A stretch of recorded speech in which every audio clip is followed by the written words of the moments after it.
Alrighty, sorry about the long delay there. Welcome back to Mecha Mondays.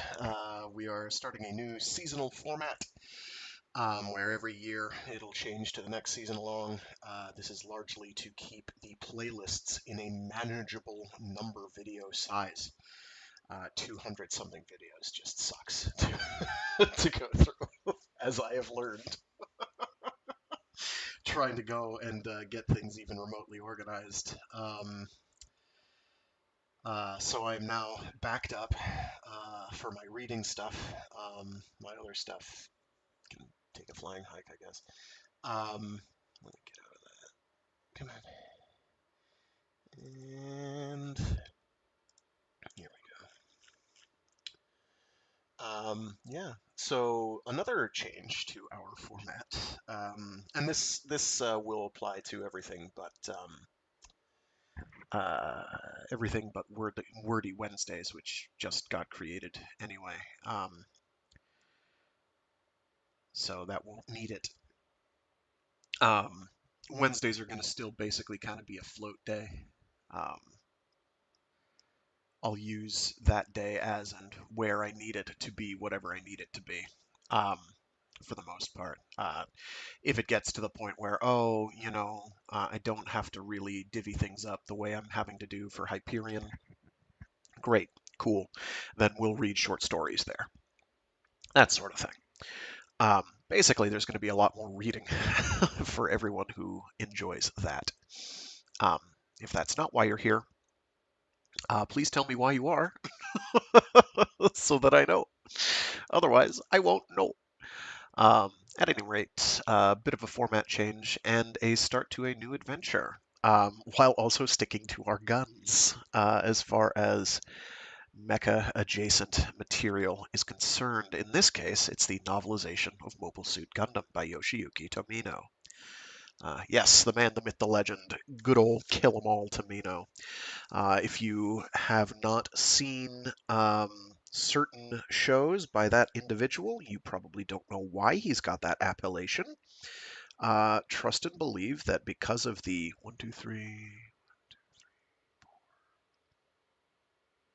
4 or 5 times that he's really lived up to that, he has truly lived up to that. Like the reasons people give him that name, that moniker, there are good reasons. So, some mecha fans out there already know rather a lot about Mobile Suit Gundam. In fact, many people on this stream have maybe even seen the original series, um, possibly the movie trilogy, which is part compilation, part does its own thing. Kind of remixes the plot a little bit to fit within a three-movie structure while having mostly new animation.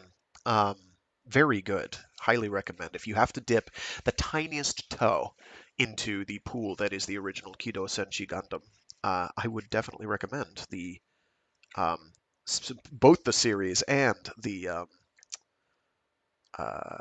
movie trilogy. Gundam: The Origin, not the animated one, the actual manga by Yas, Yas something, whatever his name is. The manga series is good because it's basically just a straight retelling of the original with a big interlude that acts as a prequel chapter that, frankly, I'm not a huge fan of. The Gundam: The Origin animated series is just the prequel material, and frankly, that's, to me, it's like the weakest part of the whole thing, and it seems to kind of miss the point in a couple key ways, but I'm not going to harp on that. What you're looking at here, if you're looking at the image posted, it's not my exact copy. I did not take this photo. I don't know who did. That might be from an eBay page. Uh, but that is the edition that we're working with. There is another edition that is basically the same as this. I believe it's more recent, and instead of being silverish with red letters, it's red with silver letters. This comprises 3 books, basically, in one, 3 short novels: Awakening, Escalation, and Confrontation. We're going to start with awakening, obviously, and work our way along, escalating as things do, and then confronting as we must. What is the original publishing date of this? 1987. This edition is from 2004. I had first seen it, that there was a novelization. God, when was that? It was at a used bookstore, and I think it was the second volume. No, the first volume. It was the first volume. It was Awakening. Um, and I have a picture of it here. I'll show it probably the next stream.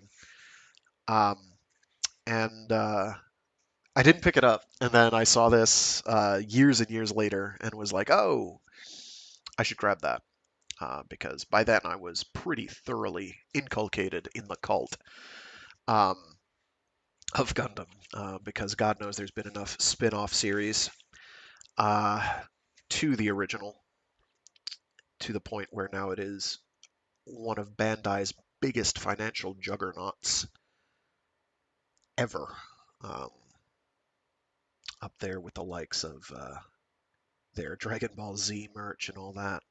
So, sort of a big deal. Most of that money comes from the model kits, and it definitely feels, particularly in the last decade or so, that that's really all they care about is selling model kits and not really making a good, coherent, or useful plot, which is too bad. Some exceptions abound, and obviously personal opinions abound. I try not to be a sassy elitist. Um, I try to be accepting and enjoy media for what it is. Anyway, this does have an introduction by Mark Simmons, um, who's a familiar name, and I can't remember why right now. Um, anyway, it's got an introduction. This is translated by a guy called Frederick L. Schodt, Schodt. So any awkwardness and stiffness is either a artifact of Yoshiyuki Tomino's particular style of writing, or just stiff translation. If you want some truly stiff translations, we can get around to reading the translated, localized novelizations of Legend of the Galactic Heroes. I think it's 12 volumes long. I can't see it from here on my shelf. Not close enough to count. It's around that. Um, and those are stiff. That is actually partly due to design because they're kind of set up as a post facto historical docudrama, documentary type thing. Um, so it makes sense in context. In this case, it's quite possibly just translation blues. So yeah, we'll start with the introduction, and then I have an absolutely dynamite. So another thing about this is there's a bunch of images, like interspersed throughout that are pictures of the characters, pictures of mobile suits, pictures of vessels, as well as a nice diagram showing um, basically the Earth sphere, um, and basically the zone of operations that are the portion of the universe that our tale takes place in. This is somewhat different, and some of this will be explained in the introduction. This is somewhat different, in fact, substantially different than the original source material, um, in a number of key ways. First of all, we basically never go to Earth. Um, from what I remember, it is almost exclusively done in space. So you can take basically the entire Jaburo arc, the Odessa arc. That's largely skimmed over. It is talked about, I believe. Also, some names are changed to protect the guilty, innocent. That some of that will be explained. Um, I can't remember if those are deliberate choices or if the book is different.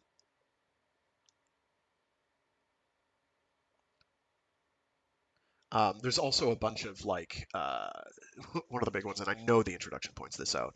Um, So one thing, if you are a fan of Mobile Suit Gundam, particularly if you're a fan of the Universal Century timeline, is that basically all of the stat sheets for mobile suits and historical figures, they're all bullshit. they're all nonsense. There's no way that the robot can weigh that much and do what it does. There's no way that they can move as quickly as they do. There's like calibers for weapons don't make any sense whatsoever. That sort of thing. So don't get too worked up over that. Um, as best you can, because none of it means anything. And just, you know, it's the Mystery Science Theater 3000 mantra. It's just repeat to yourself, it's just a show, and I should really just relax. And you'll have to do that. Anyway, due to the time frame of when this introduction was written, there's going to be a couple pop culture references that will either make a lot of sense to you or won't make any sense at all, but it kind of just gives a historical background of the franchise up until that point, at least as far as the United States and I guess whatever had been localized in Europe were concerned. Anyway, get ready. Strap in your seats. I'm not going to play a new type jingle. Oh, I should do that every time there's a new type event. I should do the new type jingle. I'm gonna have to get a soundboard up and running. Great. Y'all are making me do more work. Don't do this. Already have. Already gameplay employed. I don't need more work. Um, yeah. So, the classic novelization now in a single volume. Yes. Yes.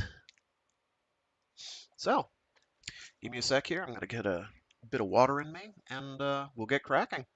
Hopefully, people enjoy. If you don't enjoy, sorry. If you do enjoy, cool. Um, yeah. So yeah, it'll be fun for the whole family. Well, that's not true. Sorry, whole family. It's not going to be fun for all of you. It'll be fun for me. Hopefully, some other people in the audience. Okay, give me a sec, and we'll get going.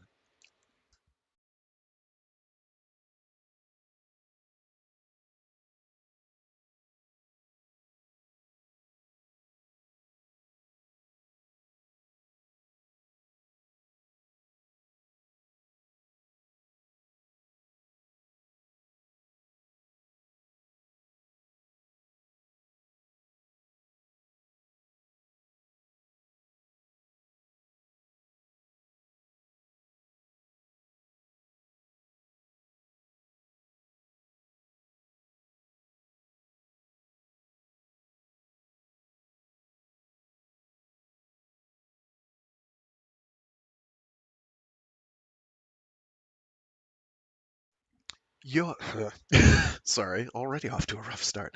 Mobile Suit Gundam by Yoshiyuki Tomino. Translated by Frederick L. Schodt.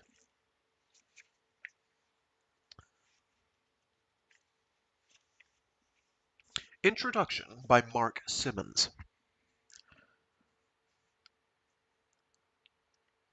The Gundam Mobile Suit is no ordinary three-volume science fiction series.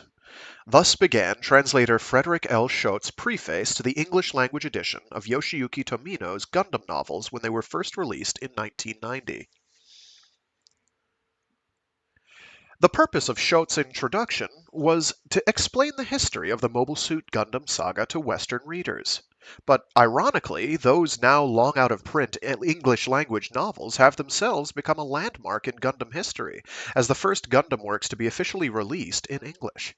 Before the comics, before the animated shows, before the video games, these novels represented the first foray of Japan's beloved sci-fi franchise into the Western world. And in the subsequent decade and a half, that franchise has grown and expanded almost beyond recognition. The Mobile Suit Gundam saga arose from humble beginnings. It began as an animated cartoon, or anime, series which debuted on Japanese television in 1979. At first glance, A series, which debuted on Japanese television in 1979. At first glance, Gundam appeared to fit safely within the genre of heroic super robot anime, which filled the airwaves during the 70s. According to the formula, a young boy, roughly the same age as the show's target audience, would take the controls of an invincible humanoid fighting machine and use it to save the Earth from an invasion of monstrous bad guys. Gaudy colors, flamboyant poses, and spectacular ultimate attacks were all hallmarks of the super robot genre, and its success was measured in terms of toy sales rather than artistic accomplishment. Yoshiyuki Tomino, the director of Mobile Suit Gundam, was a veteran of the anime industry who had already had a handful of traditional super robot series to his credit. Tomino's previous entries into the genre had drawn attention for their dramatic flair and unusually harsh storylines, but even so, Gundam came as a bold departure. Inspired by real-world space science and literary sci-fi like Robert Heinlein's Starship Troopers, Tomino presented a near-future world of space colonies and high technology in which humans struggled against each other for political and ideological reasons, rather than against comical space invaders. The super robot was reimagined as a mass-produced weapon of war based on consistent laws of physics.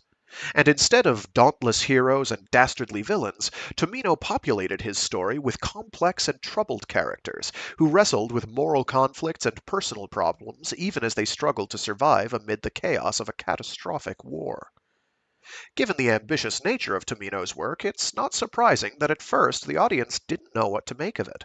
Thanks to its low ratings and poor sales of its accompanying line of gaudy kiddie toys, Mobile Suit Gundam was cancelled 2 months ahead of schedule, forcing the staff to hastily wrap up the story's loose ends. But when the series returned to the airwaves and in a new weekday time slot, these reruns racked up 2 or 3 times the ratings of the original broadcasts, and a national craze was born. 6 months after the end of the original run, a line of scale model kits was launched, and these detailed replicas of the show's robots and vehicles, aimed at an older and more sophisticated audience than the earlier toys, were likewise wildly successful. As Gundam's popularity boomed, the show's staff were reunited to turn the television series into a three-part movie trilogy, which proved to be merely the first of many animated sequels and spin-offs. Director Tomino returned to helm new TV series: 1985's Zeta Gundam, 1986's Gundam Double Zeta, 1993's Victory Gundam, and original movies like 1988's Char's Counterattack and 1991's Gundam F91. New creators were given the opportunity to add to the saga of the Universal Century in video series like 1989's Gundam 0080, 1991's Gundam 0083, and 96's The 8th MS Team. In the last decade, the Gundam franchise has expanded still further into a slew of alternate universes aimed at new viewers, which run the gamut from the martial arts action of 1994's G Gundam to the traditional space opera of 2002's Gundam Seed. It was one of these alternate universe series, 95's Gundam Wing, which at last succeeded in winning Gundam a mass Western audience when it was broadcast on US television in the year 2000. In addition to the ever-increasing number of animated works, as of this writing there are some 9 television series, 10 movies, 4 video series, and a live-action TV special, to say nothing of the parody franchise known as SD Gundam, the Gundam franchise has spawned a dizzying array of products and merchandise. There are novels and comics, both adapted and original, and video games for a dozen different platforms. Gundam plastic model kits, or Gunpla, are an industry unto themselves, with worldwide sales of over 300 million units to date. In recent years, their success has been rivaled by toys of similarly high quality. Thanks in large part to the popularity of Gundam Wing, this merchandise is now showing up in Western toy stores and bookshops as well, with the volume you hold in your hands being just the latest such offering. So, how do these novels fit into the larger picture of the Gundam saga? This story, written by director Tomino himself, is less a straightforward novelization of the original Mobile Suit Gundam television series than a radical reimagining. It was originally published in 3 installments by Asahi Sonorama, with the first volume appearing in late 1979, some 2 months before the end of the TV series, and the last arriving in early 1981, simultaneously with the theatrical release of the first compilation movie. The novels were republished in '87 by Kadokawa Shoten, and this English language version is based on the later Kadokawa editions. As the reader will quickly realize, these novels are aimed at a more mature audience than the animated series. There are a number of gory scenes, and the sexual relationships of the characters are explored in rather more detail than the animated shows. The novels also delve into the political and military history of the Gundam world, and the psychology of the story's principal characters. Considerable space is also devoted to philosophical discussion, especially as the characters begin to evolve into spiritually attuned new types. Much of the novel's enduring popularity among the saga's Japanese fans is due to this higher level of sophistication, but some of it must surely be due to the reckless abandon with which they depart from the narrative of the animated series and lay out an utterly different version of the Mobile Suit Gundam story.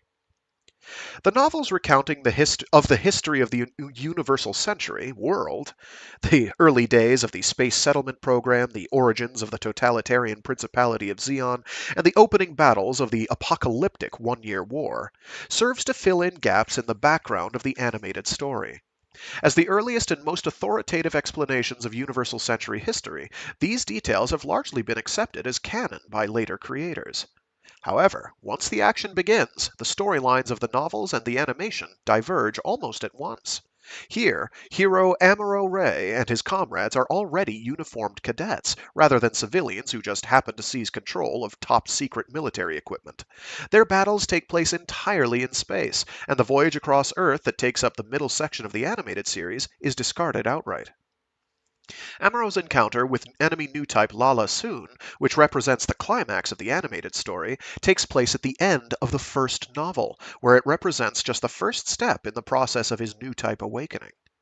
Original characters are introduced, familiar faces reappear in new contexts, and the fates of the heroes and villains are often very different from those of their animated counterparts.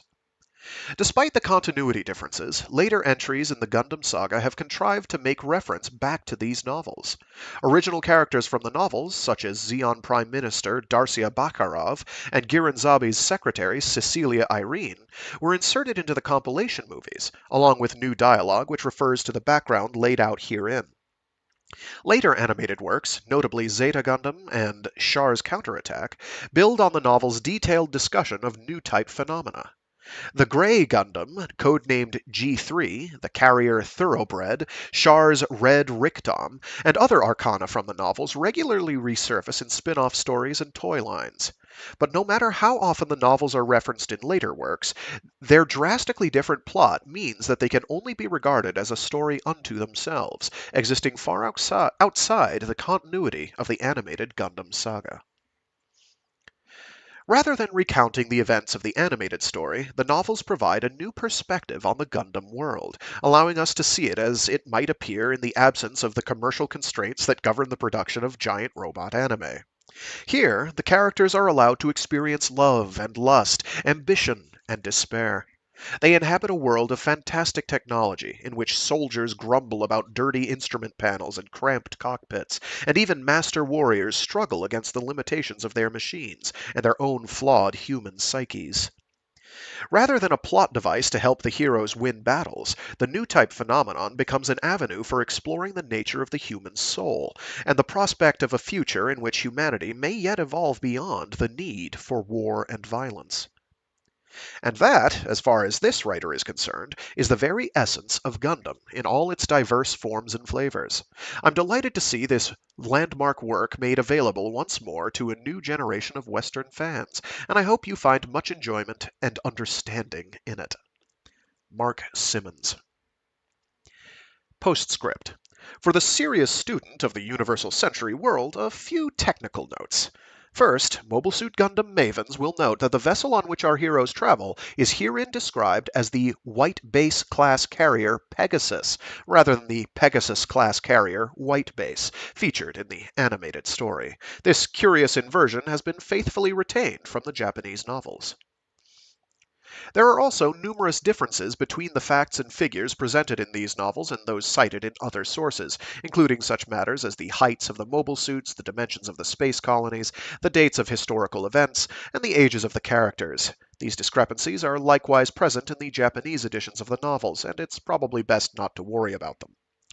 Lastly, a note regarding the space map that appears in this volume. Although several different maps have been published over the years with different arrangements of the sides, the version provided here is the one most commonly used for events of the original Mobile Suit Gundam story.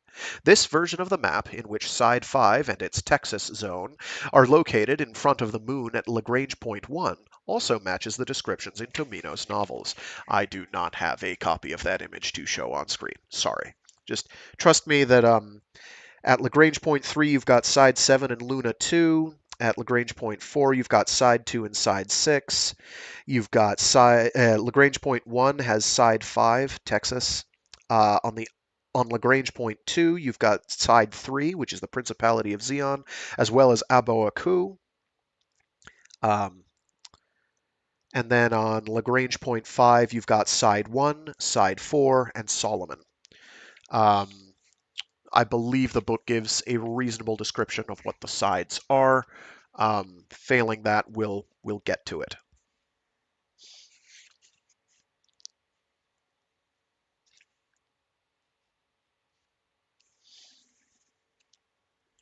Volume 1, Awakening.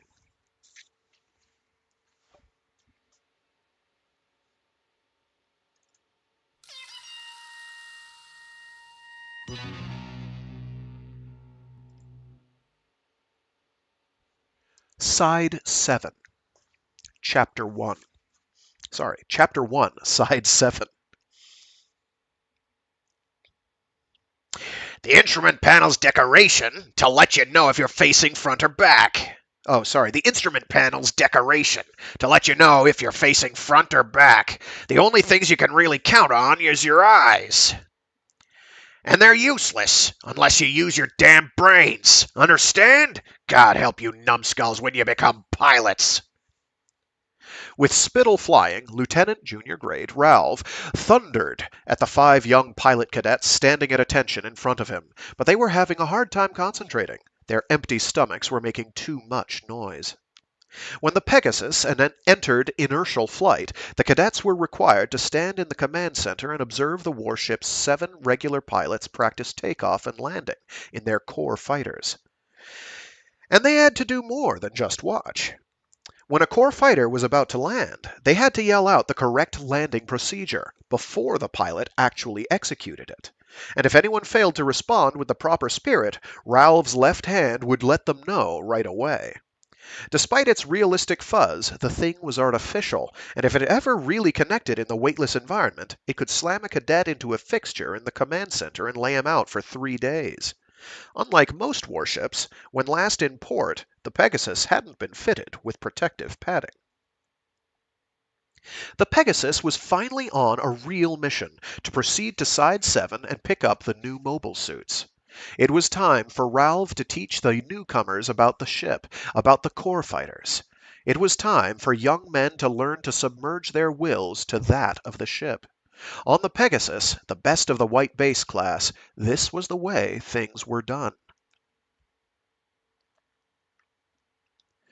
The ship's 7 regular pilots were lucky. They had already experienced real combat several times on the space carrier Trafalgar, and as a result, they needed only 3 trial runs to learn the ropes of takeoff and landing on the new ship.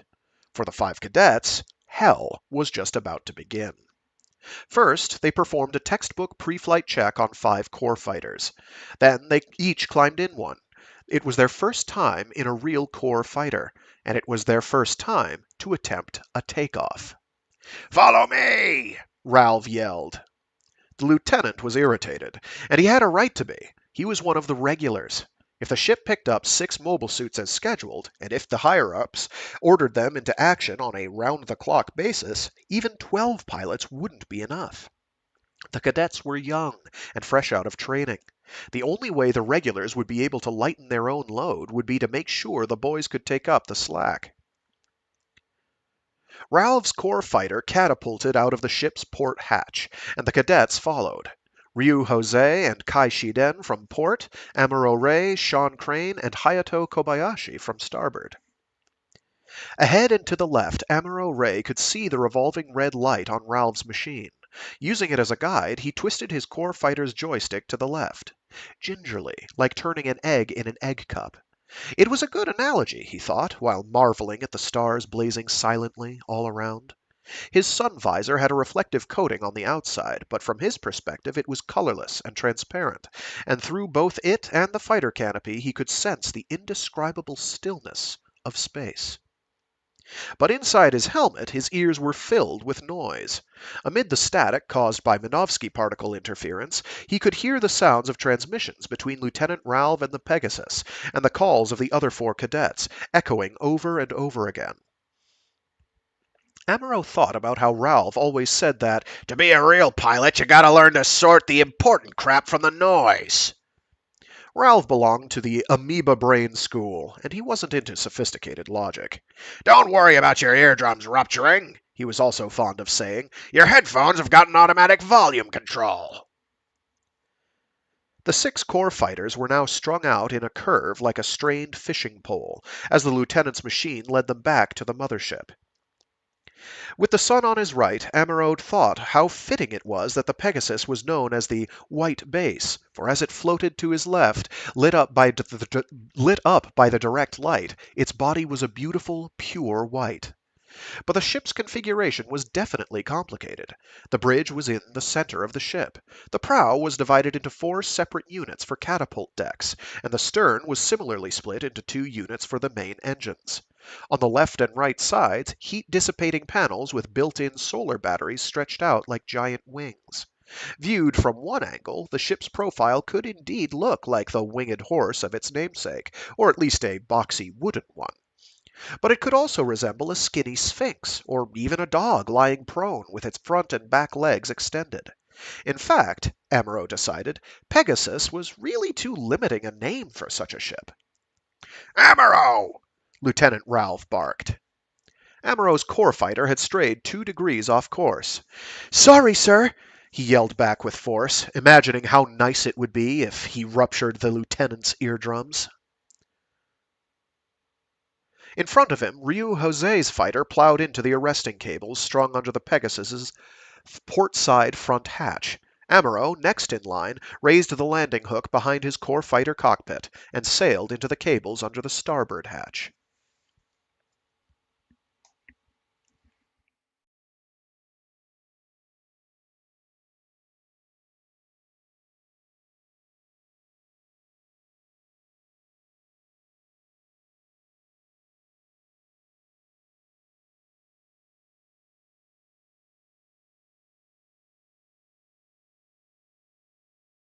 Ralph always said pilots should be able to spot the ship's arresting cables with the naked eye, but it wasn't that simple. In the vacuum of space, the resolution was too extreme, and even with the cables painted bright red, it was hard to judge the distance to them relative to the rest of the ship. Landing manually, instead of on auto with the computer reading information from laser search beams, was an art that would take over 10 years to learn, and then still be hard. On Earth, all you had to do was hook the cables, and gravity would bring you down. Here in space, you had to worry about the relative distance and speed of the ship and core fighter, and hit the wires at just the right speed so that they wouldn't snap, or else in an instant you'd shoot by the ship or smash into its walls. And even if the Pegasus's arresting cables snared the fighter's landing hook properly, there was still a risk. If they slowed you too fast, a fighter, worth its weight in gold, might flip and smash into the side of the ship. The lieutenant always said that the safest thing was to bring the fighters in by the book, following the digital readouts on the instrument panel. "But remember," he would add, "if the power fails, your instruments are about as useful as sunglasses in a cave at midnight." The analogy was a little oblique, but it got the point across. Amuro felt the cables stop him with the same force as slamming on the brakes in a car on Earth, and when his fighter came to rest, he felt rather proud of himself. There was a docking hatch above him that connected with the ship's catapult deck, and when the hatch opened, a crane arm with a giant hook emerged and hoisted the entire core fighter up to the deck. There, the fighter was reset on the catapult mechanism and made ready to launch again. The entire process took only 25 seconds.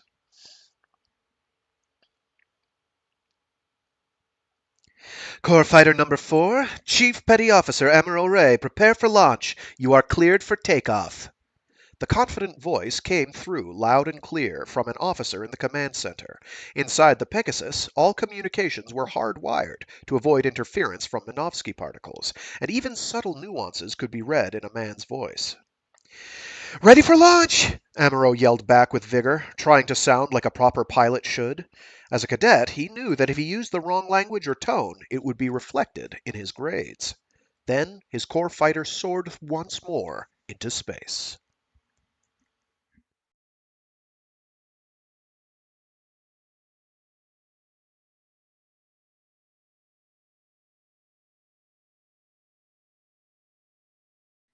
The core fighters, piloted by Amuro and the other cadets, were an integral part of a larger mission to pick up two new mobile suits developed by the Federation.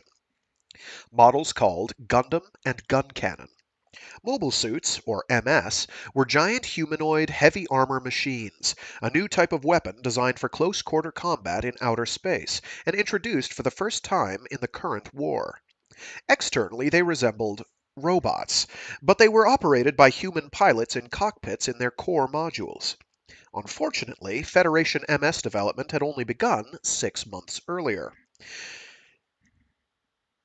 The Zeon forces had already finalized their models the year before. Core fighters, as the name suggests, could be incorporated into the central core of a mobile suit, where they functioned as its cockpit, or, in emergencies, as a specially designed escape pod. They had heat-dissipating wings with built-in vernier jets that could fold up into the fuselage, and fairly powerful nuclear engines. They could perform a combat function independent of the mobile suit, but to call them true fighters would be stretching it.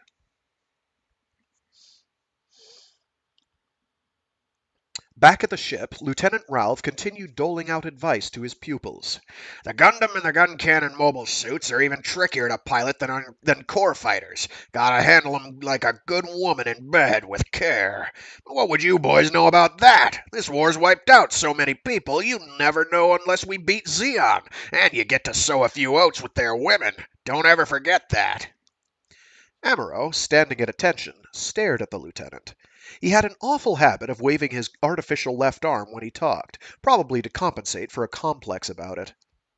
He's probably right, Amuro thought. He couldn't help thinking of Fra Bo, who lived on the Side 7 colony.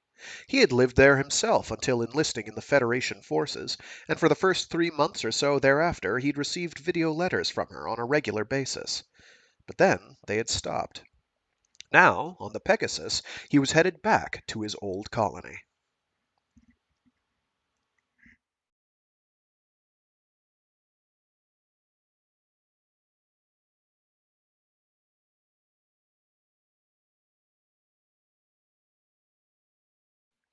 Switch to the nuclear fusion engine the instant your core fighters connect with the Gundam or gun cannon, the lieutenant intoned. That'll give you some real power.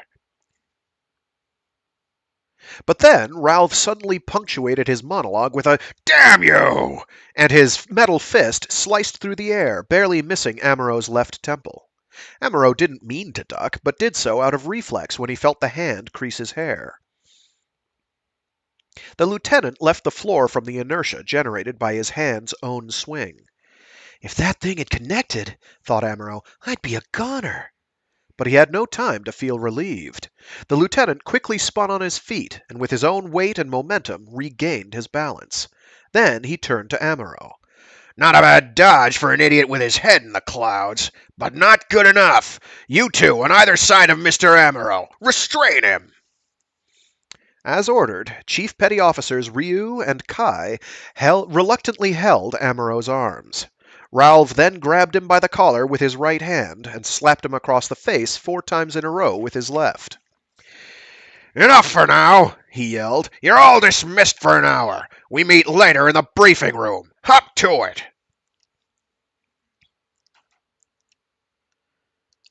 None of the cadets needed to be told to hurry. They were gone in an instant. 20 feet above, the core fighter launch pad was a catwalk, and from there it was a short hop by lift grip to the mess hall. Lift grips were special moving handholds that ran on rails built into both sides of the ship's passageways, and the crew used them to move through weightless areas. When the cadets grabbed onto one, they could zip along at speeds between 6 to 20 feet per second. "Hey, Amuro," said Ryu Jose, laughing at his friend's red cheeks, "try a little harder to stay out of trouble next time."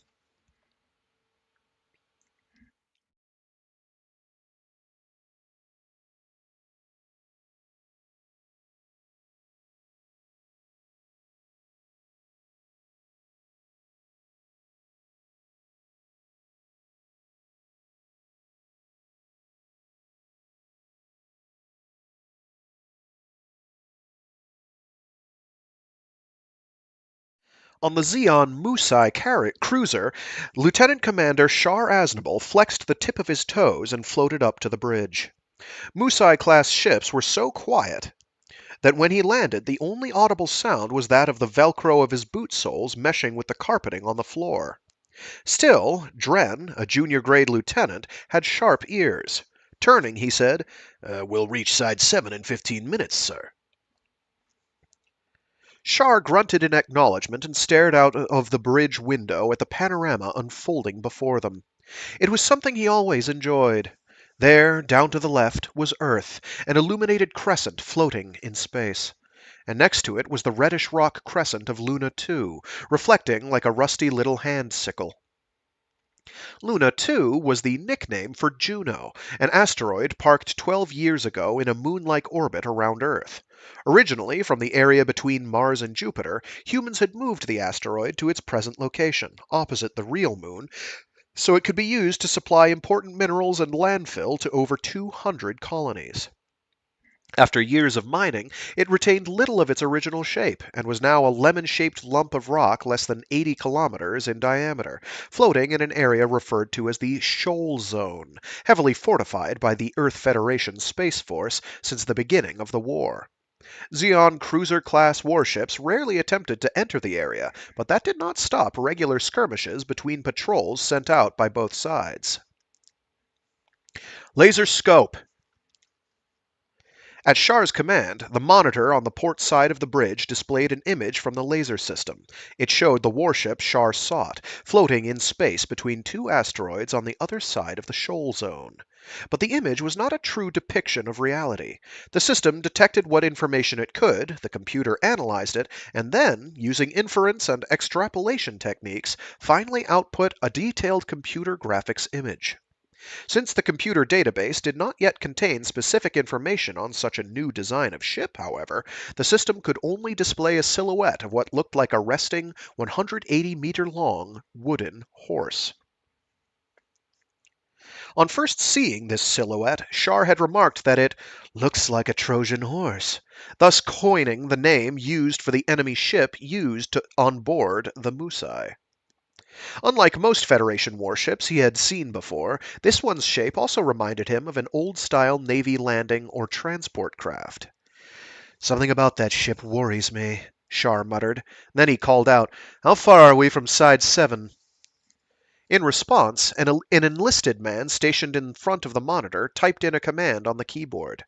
Something about the torn seam on the man's left shoulder distracted Shar, but the data he wanted nonetheless soon appeared on the lower right corner of the display, and he pored over it through his anti-glare face shield. All of the crew wore similar face shields on combat duty, but Shar was unique because, beneath his, he had on another mask that he wore constantly. Technically allowed because of a horribly disfiguring facial scar, he had another, unstated reason for wearing it. He didn't want the higher-ups in the ruling Zabi family to learn his true identity. "How long has the Federation been developing Side 7? Shar asked Dren. "About 2.5 years, Lieutenant Commander Aznable, sir," came the response. Dren was a junior grade lieutenant 10 years older than Shar, and his reply was overly formal. Rank was important, but last names were rarely used anymore. They had only completed a third of Side 7's first colony when the war began, Dren continued, so it's probably still a little primitive, sir. And it's in the area controlled by Luna 2, isn't it? Just as Shar said this, something suddenly dawned on him. Ahead of them lay both the odd Trojan horse-shaped ship and Side 7. It had to be more than a coincidence. "I bet it's Operation V!" he exclaimed. "Damn it! I bet the Feds have developed their own MS." Mobile Suit? The Federation? Said Dren skeptically. Dren's stupidity irritated Shar, but the man had begun his career as a civil servant. What could he expect? "Any troops occupying Side 7?" he asked. Yes, sir, called out the young crewman by the monitor. a small unit under the Ministry of Colony Administration. According to information we received 2 months ago, it's Company Number 8 from the 3rd Sector Patrol Force. 2 months ago? Shar thought out loud. My God, that's already ancient information. Our intelligence forces must really be short-handed. Furthermore, sir, continued the crewman, according to intelligence received 7 months ago, there are 13,800 civilians. Understood. The Musai cruiser had just completed a guerrilla-style raid on Federation forces and was now headed home. It had almost no missiles left. 2 of its 4 megaparticle beam cannons had been out of whack since the start of the operation, a single blast having fried the magnetic coating in their barrels and rendered them useless. The ship's 3 mobile suits, the Zakus, were usable, but there were only 2 cartons of ammunition left for their 120mm rifles. There was only one way to find out if the Federation forces were testing their mobile suits on Side 7, and that was by sending in Zaku scouts.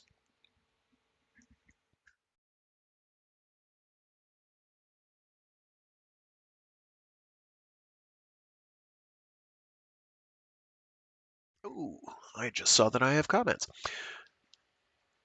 Stacky Botris, if I'm mispronouncing that, sorry. Yay, I've never caught you live before, and now I catch you reading Gundam. How wonderful! And Warren Steele with a good morning. Thank you both for tuning in. It was UC 0079, 79 years since the start of the Universal Century. Year 0 of the new calendar system marked what had been mankind's first major movement into outer space. At the end of the 20th century, under the old system, Earth had plunged into crisis. Horrendous overpopulation had wreaked havoc on a civilization dependent on the burning of fossil fuels. It had brought out the worst evils of capitalism, aggravating a struggle for finite resources and exacerbating the greenhouse effect. And when an attempt was made to switch to giant orbiting photovoltaic cells, transmitting the power to Earth had nearly destroyed the ozone layer, making radiation damage a serious danger. There had been only one way to avoid destruction of the planet's entire ecosystem, and that was through collective action on the part of mankind to manage its own population growth.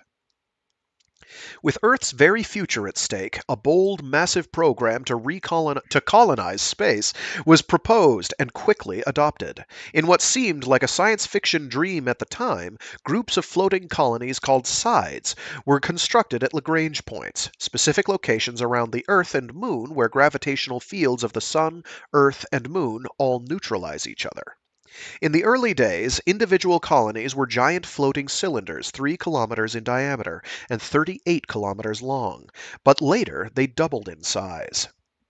Emigration was made compulsory and enforced by state mandate on a global basis, with no cultural or regional exceptions permitted.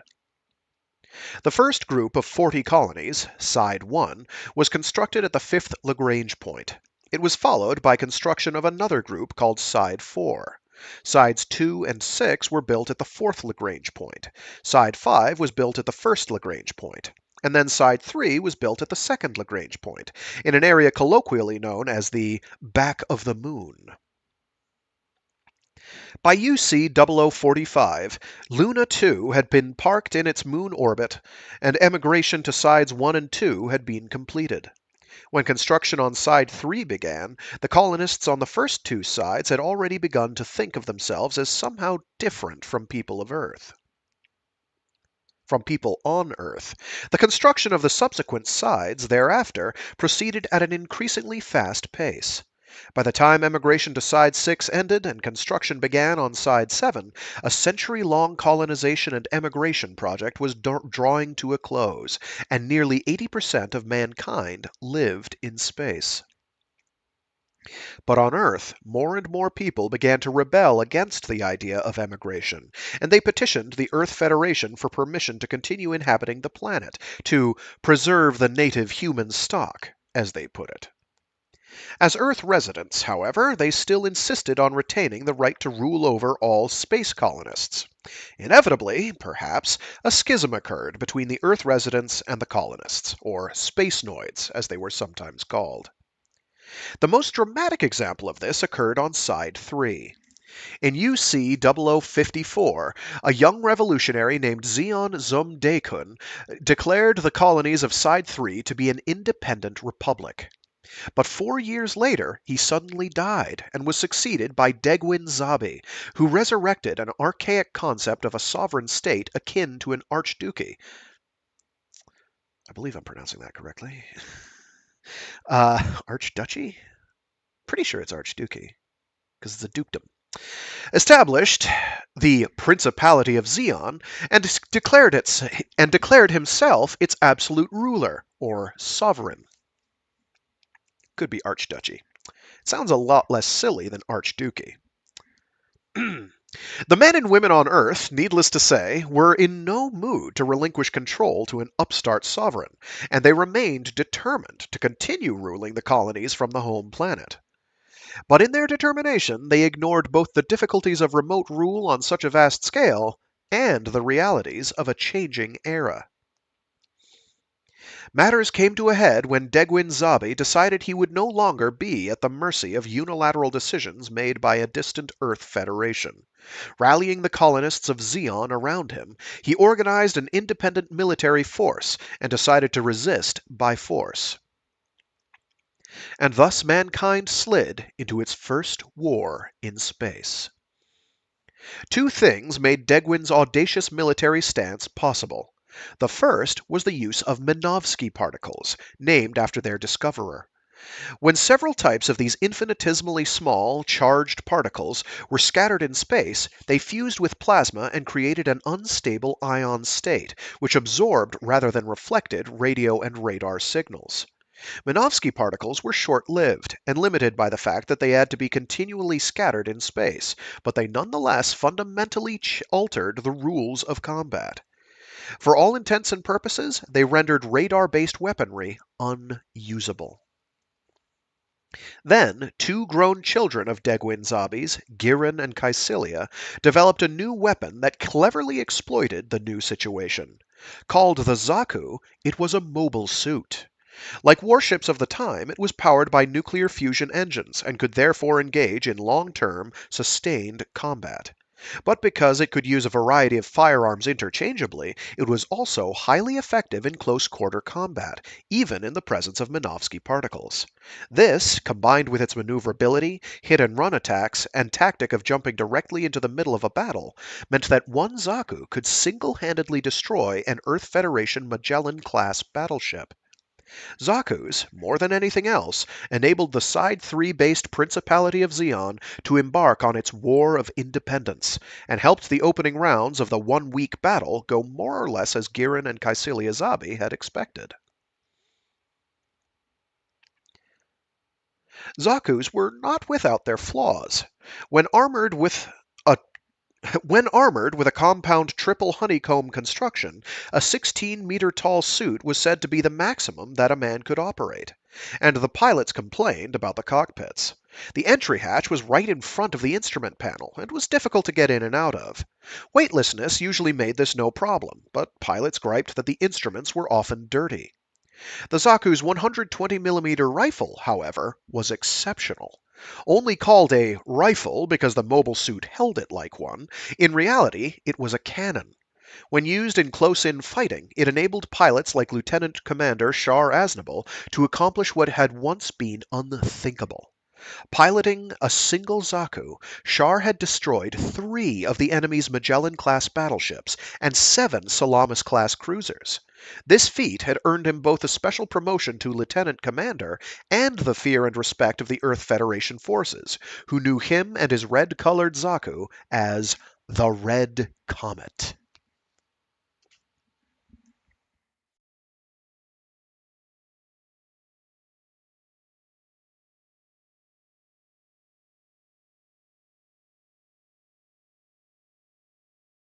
As ordered by Shar, Lieutenant Junior Grade Denham launched his Zaku 50 meters behind that of Ensign Jean. First, he detoured around the Side 7 colony and positioned himself with the sun to his rear. The cylindrical colony looked as bright as a full moon. Then, shielding himself with fragments of Luna 2 drifting in the shoal zone, he led the way to the colony core.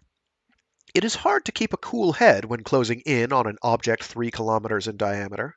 The colony glared bright white in the sun, and the vacuum of space skewed Denham's perspective. Squinting, he could make out details on the looming walls, but his main monitor soon showed nothing but wall, making it even harder to keep a sense of relative distance. He stopped looking at the monitor and fixed his eyes on the rangefinder beside it. Since the Zaku carried a 120mm rifle in its right hand, he also made sure the gun sights were aligned with the mobile suit's mono-eye, so he could fire at a moment's notice. There was no response from the colony. Monitors on the left and right sides of Denham's cockpit displayed the colony's periphery and revealed its relative scale. A protruding framework of several hundred meters was still under construction. Denham swore under his breath. Geez, a lucky bastard. All he has to do is follow me. If I cream into something, I bet he'll turn tail and run. Eventually, Denham was so close to the colony wall that even the rangefinder was useless. He just had to use the Zaku's orthoscopic monitor whether he wanted to or not. Just when it looked like he might smash into the wall, the details of a giant hatch used for entry and exit came into focus, as did what looked like human graffiti. He could make out phrases like, "toilet to the right," or "I want to do it with Haynes," and worse. He snorted, Uh-oh. but he wasn't responding to the graffiti. He had spotted the cargo hatch in the colony's center module, and it was open. It might be a trap. It's a gamble, he muttered. The moment I touch the wall, an alarm might go off. But what can a few Federation clowns do right away against a Zaku? Denham maneuvered his suit to touch the wall. Nothing happened. With Jean following, he entered through the first door on the cargo hatch and tried the inner lock hatch. Incredibly, the manual door was open. This proves Zeon doesn't have a monopoly on idiots, he thought. One by one, Denham opened the 4 layers of shuttered doors on the inner hatch. The last one was welded shut, but the laser burner built into the Zaku's hand took care of that. And then he and Jean emerged onto a deck that overlooked the inside of the colony. They were on the central axis of the cylinder, and had it not been for clouds that obscured their view, they would have seen a 360-degree panorama of land surrounding them. From the inside, the colony cylinder wall, or floor, was divided into 6 equal sections, which alternated between glass-walled areas that let in sunlight and land areas where people actually lived. As a result, the artificial land below the colonists' feet was their Earth. The transparent wall section of the colony 3 kilometers directly above them formed their sky.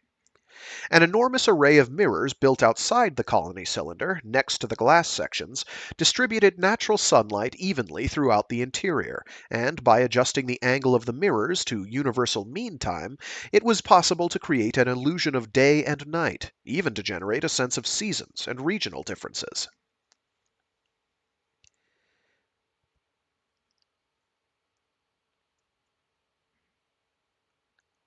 Ensign Jean made his Zaku's left hand reach out and touch the shoulder of Denim's machine, initiating what was called skin talk, a form of communication utilizing the voice vibrations that could travel through the Zaku's armor. Skin talk could also be used when wearing the helmets that were part of normal suits, the term used for regular spacesuits ever since mobile suits had come into vogue. Look, sir, a spider web, Jean said. Normally, Denim would have chewed out his subordinate for such an asinine comment, but this time he looked in the direction the man was pointing. To his amazement, in the corner of the deck above them, there was a beautiful spider web. A beautiful spider web, sorry. In the Xeon colonies, insects were strictly regulated, and outside of the entomological rooms and museums, no one ever saw them. Gosh, sir, Jean said, I'd love to climb out of this suit and see what that stuff really feels like. Win the war, Denim retorted, and you can play with as many spider webs as you want. With that, Denim made his Zaku jump off the deck on which they were standing, into the mist. The pair had to drop 1,500 meters from the core to the ground, or inner walls of the cylinder. But construction on the first Side 7 colony had stopped with only a third of it complete, and compared to Xeon colonies, the clouds were still quite wispy. So far, so good, but if the enemy spots us, we're goners, Denim thought.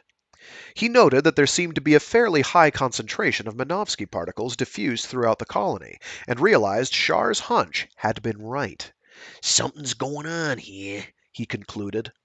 Minovsky particles meant that he and Jean didn't have to worry about being detected by radar, but someone might still spot them visually.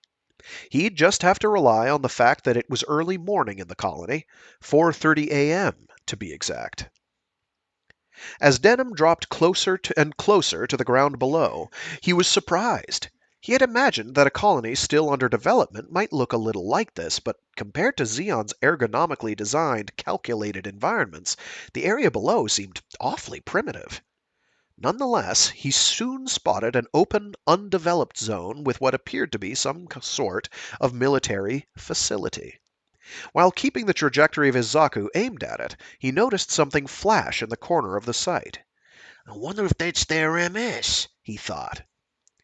10 seconds later, the two Zakus touched down in a pile of earth. Since they were still around 3 kilometers away from the military facility, Denim switched his main monitor to telescopic mode. In the distance, almost 11 kilometers away, he could see the colony's mountain. It was an artificial construct on the central axis of the colony, on both ends of the cylinder. The mountain peak contained the colony's port facilities and industrial sectors, and from there the ground sloped into the colony's flatlands.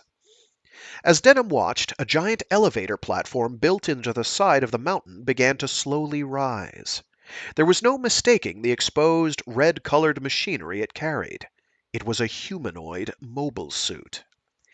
I wonder if they've actually completed the thing, he thought. The suit on the elevator platform was still divided into a humanoid upper and lower torso. Even more interesting, it had what appeared to be missile or cannon barrels built into the shoulder sections. It was a rather crude design, but it made a lot of sense to Denim. A design like that would free up the MS's hands. With a rifle, it'd be deadly.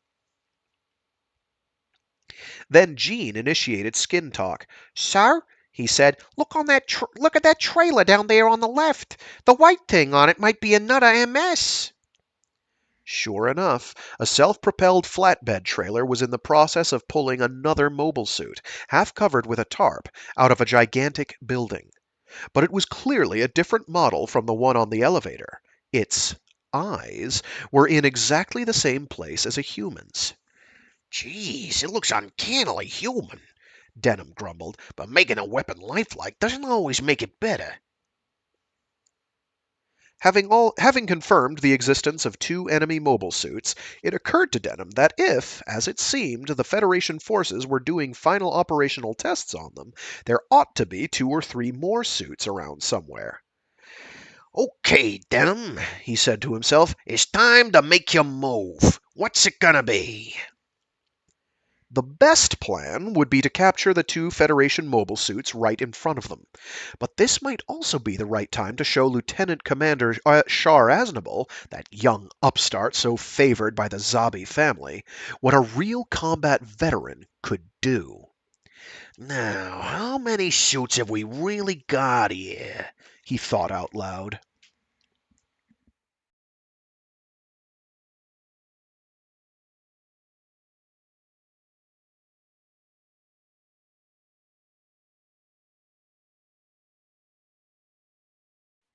The Pegasus glided into the Side 7 colony port, and the instant the docking lock mechanism was activated, the crew opened the hatches on the front legs of the landing craft-style warship. The conversion system for the new model mobile suits was all ready and waiting. Was ready and waiting. There is no all there. Sorry. Prepare to receive 3 gun cannons and 3 Gundams in 3 minutes. That's a lot of threes. All crew to stations! With the announcement, Amuro and the other 4 cadets assumed their assigned stations on the left and right decks. At the same time, 4 of the regular pilots left the Pegasus and headed up on lift grips toward the port hatch that led to the inner colony. Being higher in rank, they would get to see the new mobile suits first. On the double, men! As soon as we finish loading the suits, we blast off from this side. That moose-eye'll be hot on our tail any minute now. On the Pegasus's bridge, Captain Paolo Cassius was worried. 20 minutes ago, in the shoal zone, he had spotted a Zeon ship, but then lost sight of it. And he was bothered by the high concentration of Minovsky particles around the colony. Maybe it made sense for the mobile suit development team to scatter them in the area to confound enemy transmissions, but there was always a negative side to it. If they'd only do things in moderation, he grumbled. From the bridge, Paolo could see the module that formed the Side 7 colony's port. The central command section was built into a wall only 100 meters away, and in the reddish glow of its lights, Paolo could make out the forms of a few workers. Then, just as he was thinking that the facility seemed terribly understaffed, he heard an alarm sound. And at almost the same instant, one of his communications men turned around and suddenly yelled, "Captain, there's an attack inside the colony!" An attack? It must be a joke, thought Paolo.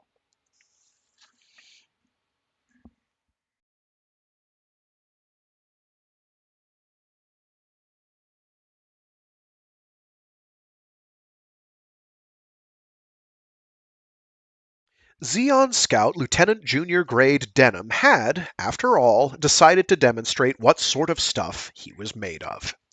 The 2 Federation mobile suits first sighted were temporarily hidden in mist, but there were 4 other flatbed trailers with heavy loads emerging from the shadow of an enormous building nearby.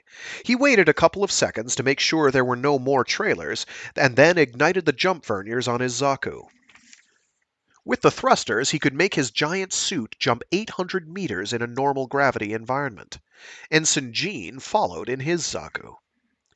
When his field of vision was free, Denham trained his gun sights on the mobile suit with the mountainside elevator and fired in midair. 2 shots hit their mark. The elevator platform crumpled and slid down the mountain slope, carrying the red mobile suit with it. Jean fired a volley at the base of the mountain, and one of the flatbed trailers burst into flames. As he watched the column of black smoke that billowed from the site, Denham wondered if the Federation forces were still using old-fashioned gasoline.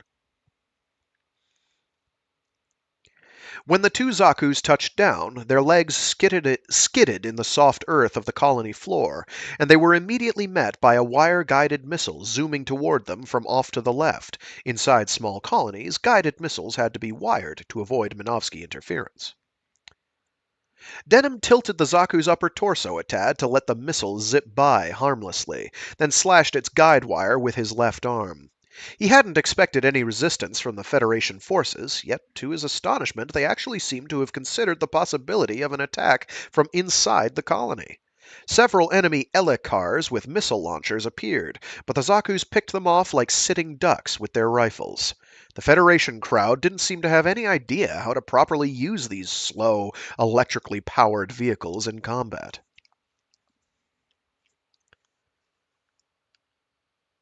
500 meters in front of the Pegasus, over in the... Oh, one sec. Sorry about that.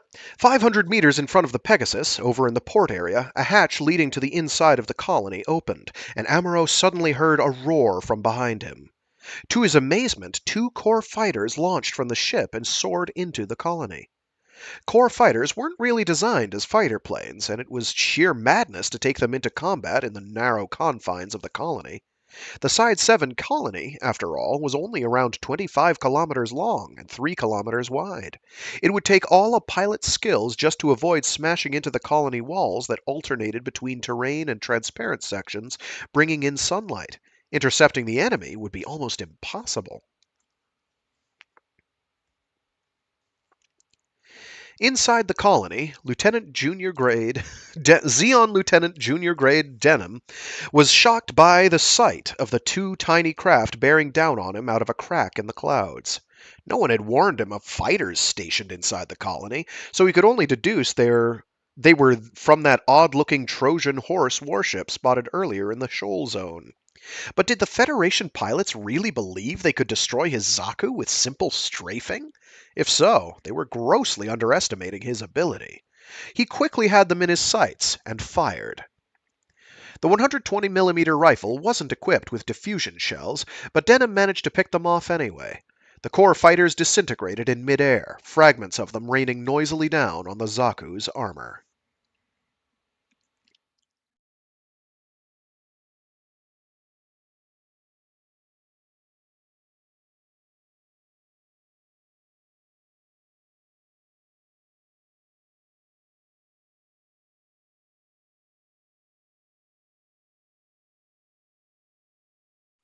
In the port area, Amuro and the four other cadets quickly donned their normal suits, grabbed some recoilless rifles, and headed on lift grips for the inner colony.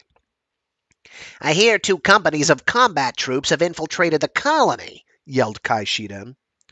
He had a way of stating the outrageous, and no one could ever figure out where he got his information. We don't have any experienced combat troops on the Pegasus, Hayato Kobayashi muttered.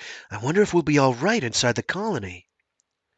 Luckily, Amuro, standing next to Hayato, was the only one who overheard his friend's worried comment.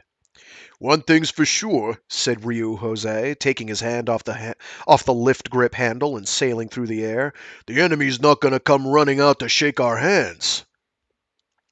Ryu was big, and his body had a lot of inertia, but by grabbing onto the lift grip on the other wall and using it as a brake, he was able to get to the C deck, the deck that led down to the section of the colony where the attack was taking place.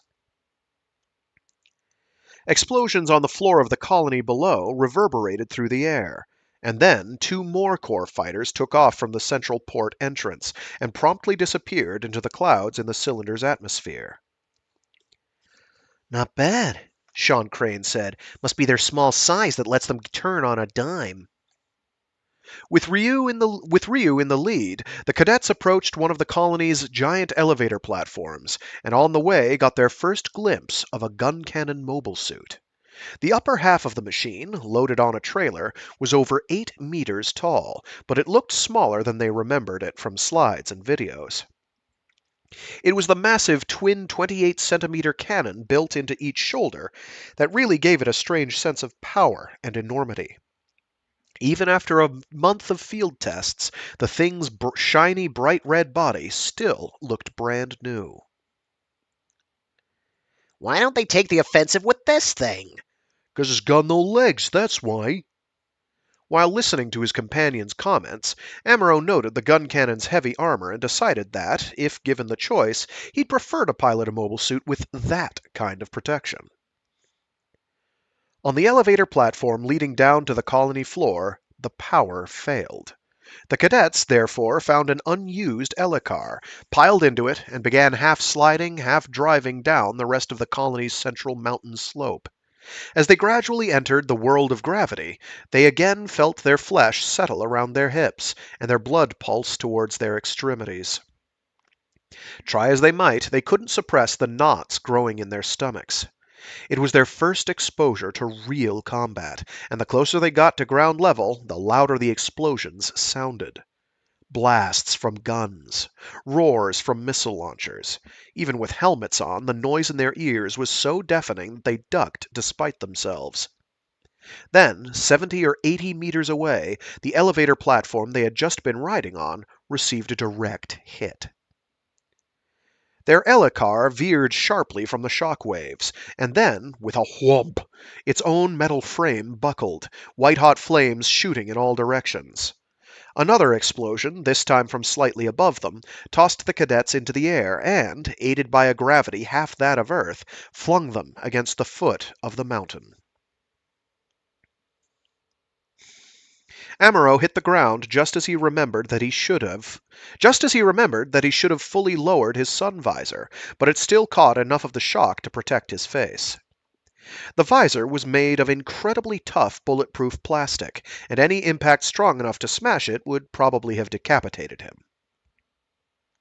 "Everybody all right?" At the sound of Ryu Jose's words, the cadets all momentarily took off their helmets and checked themselves. Luckily, no one was injured, so they picked up their rifles again and resumed scrambling down the mountainside on foot. Once below a layer of clouds, a flat expanse of ground, the battlefield, came into view. And in the midst of a growing morning light, they heard the roar of a core fighter approaching, its engine sputtering. It soared up over Amuro's head, creased the foot of the mountain with its fuselage, and exploded in flames. Immediately, Amuro heard a scream. The automatic volume control on his headphones cut the top end off of the decibels, but it nonetheless assaulted his ears. And he knew who it was. "Sean!" he yelled. He spun to his right just in time to see Sean Crane's lemon-yellow combat normal suit fly into the air in an arc. The suit looked limp, almost empty, and fresh blood spewed from a huge hole in the side. It smashed into a big rock on the mountainside, and lay arched at an odd angle, what appeared to be a long cloth belt streaming out of the suit, apparently dyed bright red by blood. A piece of the exploding core fighter must have hit his friend, Amuro surmised, only to realize a moment later that the cloth belt was his friend's intestines, unraveling before him. But there was no time to dwell on such thoughts. Still shaking from the core fighter explosion, the cadets resumed running. Behind them, they could hear the battle cries of a combat company of 30-some men from the Pegasus, charging forth. "I wonder if Fra's all right," Amuro thought. 4 years ago, he had lived next door to her on Side 7. She was a year younger than he was, and since he had been living alone with his father, her mother had been sort of a surrogate for him. Like her mother, Fra was gentle and kind. At the time, he hadn't really been aware of it, and he still wasn't sure, but thinking about it now, perhaps she had been his first real girlfriend. While still pondering this, he realized that he and his friends were headed for Block C in the colony, where he and Fra had lived. "Wouldn't you know it," he thought, "of all places the military had to requisition my old neighborhood as a weapons test site." Then Amuro felt the shock of another thunderous explosion and hit the ground out of reflex. The others did the same, only slower. Something gigantic was skirting the base of the mountain, climbing toward them, and when it neared, Amuro saw a huge machine with a 70 or 80 centimeter mono-eye in the center of a round head, glowing as it scanned around 170 degrees to the left and right. The machine kept coming, and it was walking. It was a Zaku, one of the Zeon Force's mobile suits. The Pegasus troops near Amuro began firing at the Zaku, but when their bullets merely bounced off its armor, their brave battle cries turned to groans of fear. Amuro felt a round from the Zaku zip straight through the air by his ear, and he shuddered. He began to run, heading straight for the metal monster's huge legs. He had no way of knowing exactly what direction they would move, but on a hunch that he could make it, he ran right between them and kept running, without pausing for breath. To his rear, a Zaku shell aimed at the soldiers exploded on the ground, the blast from it sending rock fragments flying through the air. A boulder landed only a few meters from him, and a stone hit him in the back. He tripped, but got up and kept running. He hadn't fired a single round from his own rifle yet, but he already felt as though he had experienced more combat than he ever wanted. With a whoomp, another earth-shaking roar occurred, and Amuro saw the mountainside elevator platform collapsing in flames. To no one in particular, he yelled, "Hey, this isn't fair!" In a few minutes, he arrived in front of the military evacuation capsule, and he was joined there shortly by Ryu, Kai, and Hayato. The capsule was designed to be ejected with the aid of the colony's rotational force in times of emergency, but the cadets weren't there to escape. As one of the most conspicuous objects on the mountain slope, it was simply a natural place for them to regroup. "I hear there's only 2 Zakus," reported Ryu with assurance, "but I already got 3 of our core fighters." "Nope," Kai replied. 4. The cadets looked out over the colony floor. A ball of flame was falling toward a river. Amuro turned to Ryu. "Geez, I wonder if the colony structure can hold up with this much fighting going on inside. If there are 2 Zakus here, that means there must be other Zeon forces nearby, right? Shouldn't we be even more worried about that Musai-class ship we saw?" One of the Zakus had by now stationed itself at the base of the mountain. The other was occupying the middle of the Federation's mobile suit test site. Together, they had more or less succeeded in suppressing their opposition. At the first lull in the firing, a crowd of 40 or 50 civilians rushed out from the right of the cadets toward an elevator platform. Almost all of them were women, children, and the elderly. Other groups were trying to escape to another section of the colony by crossing over one of the transparent sections of the colony floor. Still others headed for an elevator built inside the central mountain, for they knew that it was one of the more sheltered spots in the whole colony and could take them to the port area for possible escape. Amuro scanned the fleeing crowds, hoping to see Fra Bow, but with no luck. Over a kilometer away to his right, he saw a company of Federation troops rolling out 5 Elikars equipped with anti-tank missiles, which launched with a roar. At almost the same instant, other soldiers on the mountain slope began directing their fire at the Zaku on the flat. Seeing this fairly organized resistance, Amuro and the other cadets became acutely aware of how little they were contributing to the fight, despite the uniforms they wore. Hoping to locate more weapons, they dashed into a nearby military facility built into the mountainside, only to find that the guards had taken everything with them. But scrambling about, searching for something somehow made them feel better. At least they were involved in the action, if only indirectly. An incoming round missed the building they were in, but shattered its windows. On the other side of a grove of trees, they could see the legs of a giant Zaku, bearing down on them. It suddenly occurred to Amuro that this might be the same MS they had seen higher up on the mountain slope earlier, and he wondered if it had somehow jumped down to where they were now. "We'd better get out of here." Right after Amuro uttered the words, he and the other cadets all dashed out of the building, and just in time, for an enormous boulder came crashing through the roof. Outside, to their dismay, they found themselves directly exposed to a barrage of friendly fire aimed at the Zaku. Hayato screamed in frustration, "Don't shoot! We're on your side!" But Amuro knew that even if the Federation defenders could have heard his friend, they only had one thing in their mind, and that was to eliminate the Zaku, regardless of who was in the way. Sure enough, a volley of fire rained in the midst of some civilians who had taken refuge among the trees, scattering them. It was impossible to tell for sure where the fire was coming from, but it appeared that the Zaku had jumped in the midst of the civilians and was trying to use them as a shield.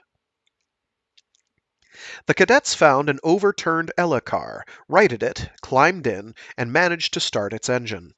But just then, a Zaku, only 10 meters to their left, fired a burst. First, the shock waves from the explosion reached the cadets. Then, the empty cartridges, the size of oil drums, rained around them in a clatter. Ryu, in the driver's seat, tried to steer clear, but he suddenly yelled, "Shit!" as a cartridge scored a direct hit on the front of the Ella car and tossed the cadets from the vehicle. Amuro, luckily, landed in a bomb hole, where his fall was cushioned by newly overturned earth. But on picking himself up, he looked at the bottom of the crater and shuddered. In the old days, colony floors had been built with a soil layer of around 3 meters. Nowadays, the average was more like 6. Nonetheless, the blast had exposed the basic structural elements of the colony cylinder's framework. "A few more explosions like this," he noted with a low whistle, "and the whole colony'll be destroyed." Superstitious soldiers always said that a new bomb crater was the safest place to be during an attack, so Amuro hesitated to leave. But when a fresh round hit smack in the middle of the road 50 meters ahead, he changed his mind fast. He saw a plume of smoke, and then a bloody human hand came flying through the air. It was small, its middle finger was still wiggling, and later he realized it must have belonged to a child.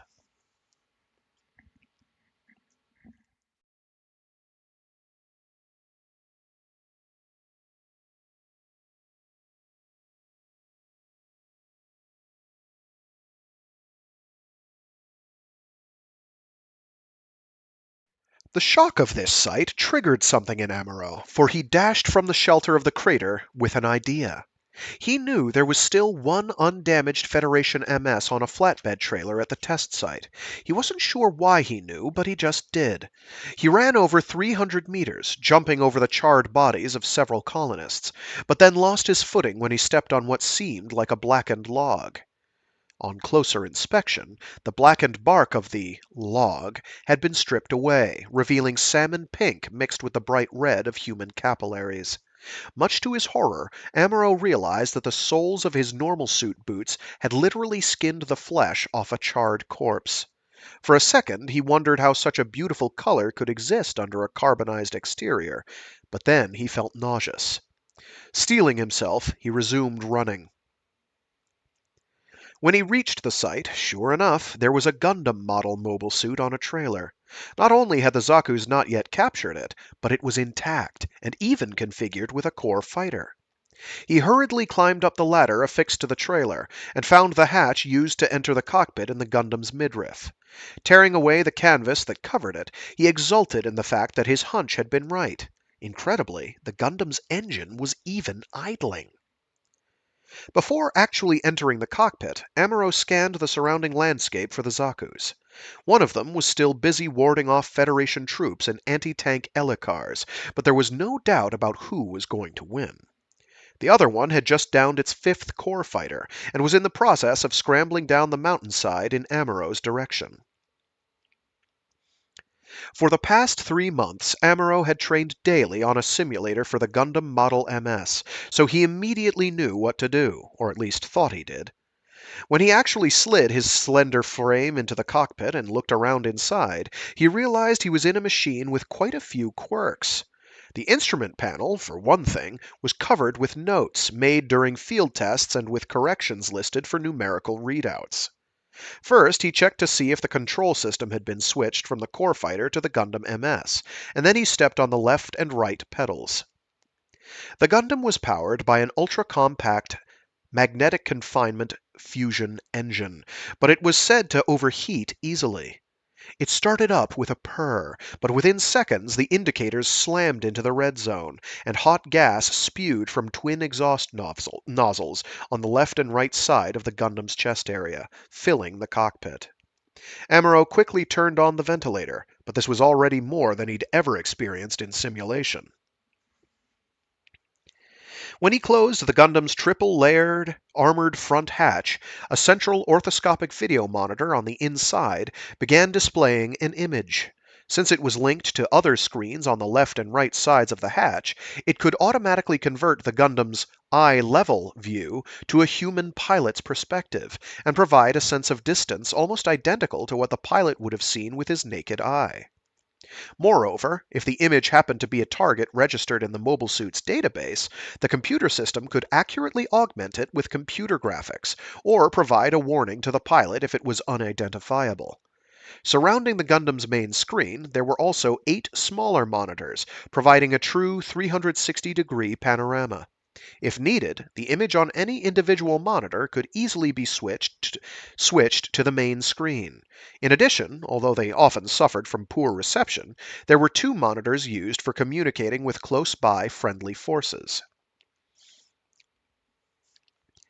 Amuro quickly noted that there were 80 rounds left in the Vulcan cannons in the Gundam's head, good enough for at least 2 series of blasts. He slowly pulled on the left and right operating levers to start the Gundam. Sensors in the giant machine's legs took readings of the environment and activated the system. The exhaust nozzles belched forth pent-up gas. Where in hell's the beam rifle? While watching the monitors in the cockpit, he used the Gundam's cameras to scan the trailer and its environs, but he could see no sight of the weapon he wanted. Then, on one of the left side monitors, he caught a glimpse of a Zaku at the base of the mountain. It seemed to hesitate, and he wondered if he had been spotted. When the Zaku took aim with its rifle, there was no room for doubt. Amuro fired the Vulcan cannon on the Gundam's head, but the Vulcan had been developed for close-quarter combat, and its barrels were too short to be very accurate. The shells exploded harmlessly around the Zaku. Worse yet, Amuro realized he'd forgotten to use the hinged sighting scope on the right side of his headset. He quickly swung it around, positioning it in front of him, but while doing so, the other Zaku, the one attacking through the trees earlier, turned toward him.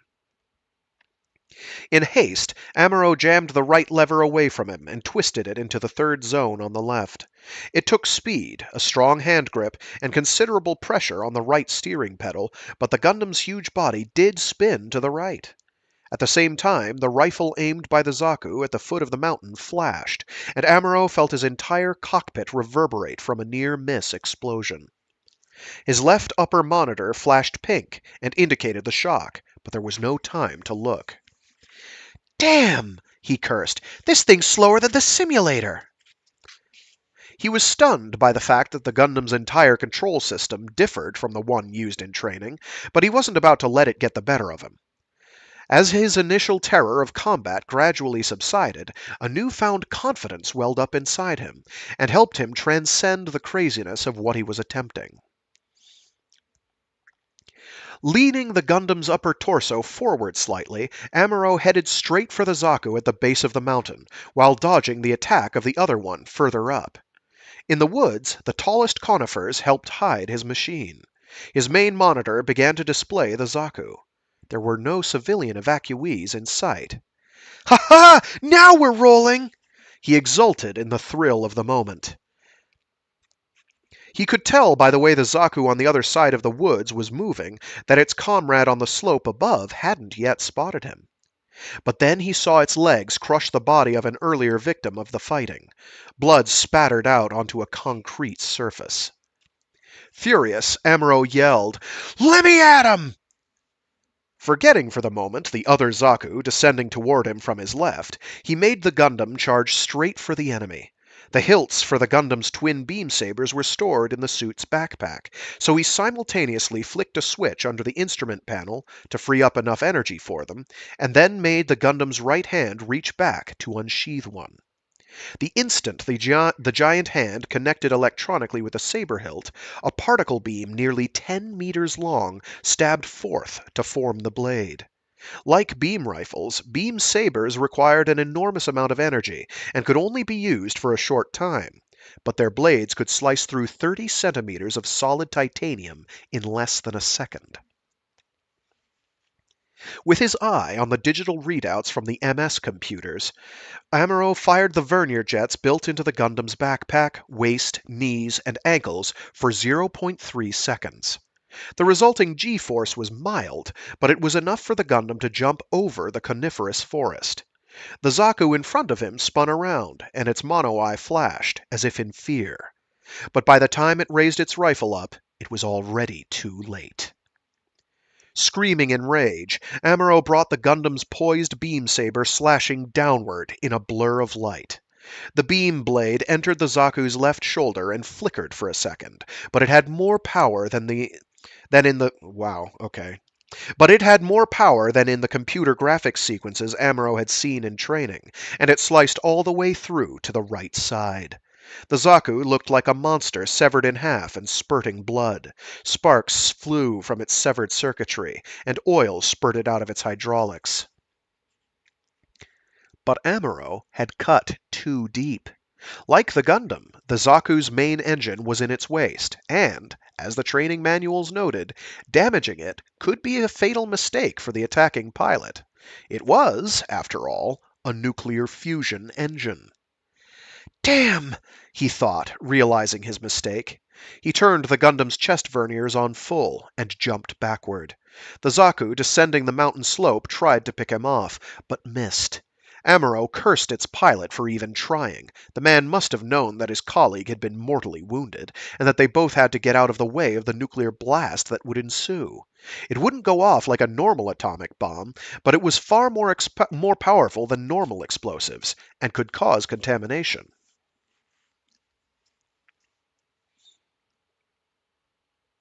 When the Zaku, piloted by Zeon Ensign Jean, finally blew, it carved a hole in the base of the mountain, and blew a hole in the nearest wall in the colony. The resulting blast of air even shook the Pegasus, docked way over in the colony port. Amuro, tossed backward in his Gundam, was able to slow his own speed by firing his vernier jets in reverse, but he was still tossed over 4 kilometers into the colony's B-zone residential area, where he finally came to rest on top of 6 smashed civilian houses. Lieutenant Junior Grade Denham's Zaku was blown in the opposite direction, into one of the areas called rivers, the glass sections of cylinder wall that let light into the colony, where it smashed over 250-centimeter square panels of glass. Ah, jeez, what have I done? Sobbed Denham. In the space of a few seconds, he had lost a subordinate and a Zaku, and losing the latter was regarded as far more serious. As his superiors always reminded him, even if it didn't have as much firepower, one Zaku was worth an entire space cruiser. Denham cursed his bad luck. But the Federation forces weren't supposed to have an operational mobile suit yet.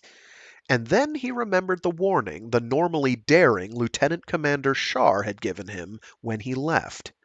Remember, Denham, he had said, it's a scouting mission. Gnashing his teeth in frustration, Denham resolved to leave alone.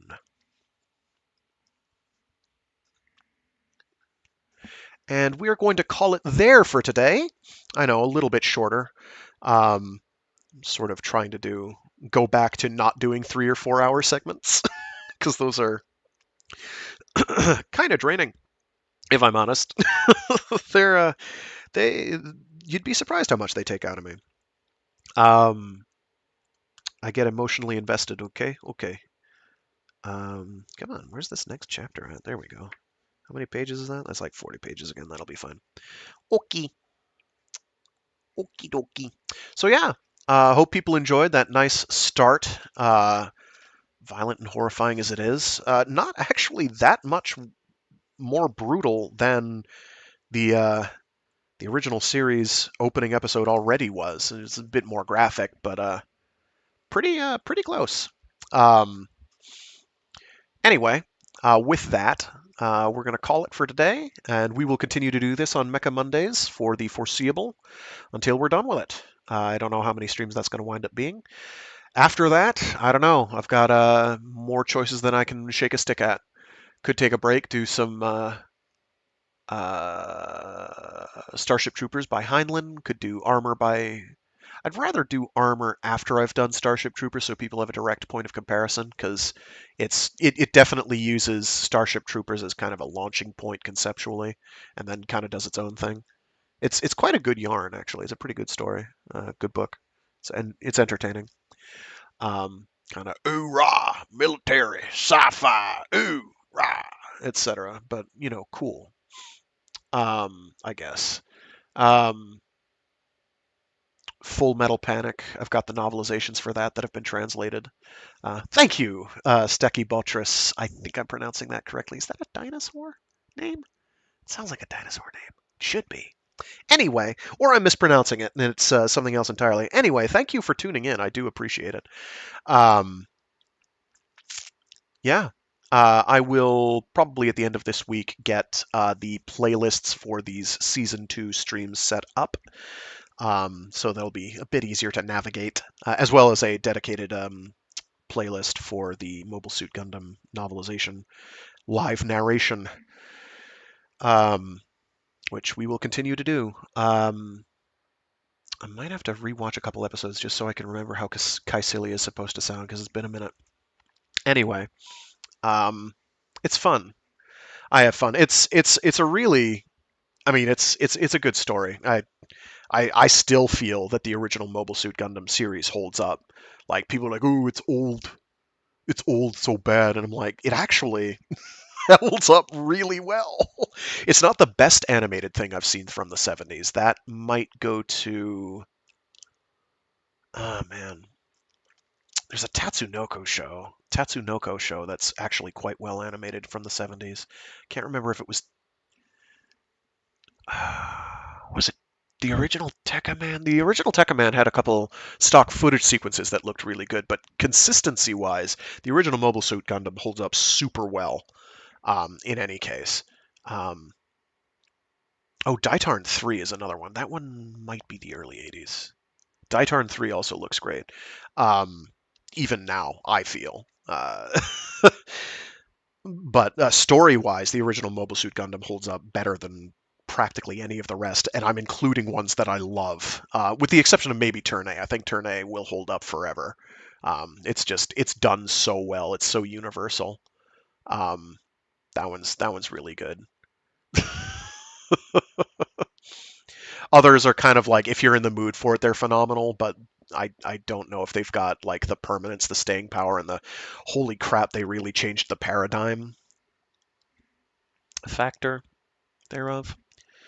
I'd say Macross, but Macross is like the original Macross in terms of animation quality is like 50% some of the best animation you could get from the era, and then the other half is like the D team barely trying because they were like, we have no money and we need to do like a non-budget episode. And then you have like the street chase between Maximilian Genius and Milia, which is like maybe one of the best animated action sequences ever. It's just there's so much detail. It's absolutely ridiculous.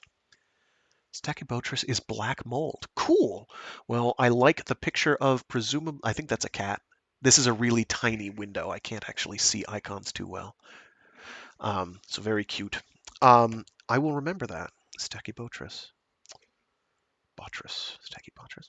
Anyway, thanks again. I will be doing these. I'll try to get back to doing it at noon sharpish as opposed to like 15 to 20 minutes after the fact.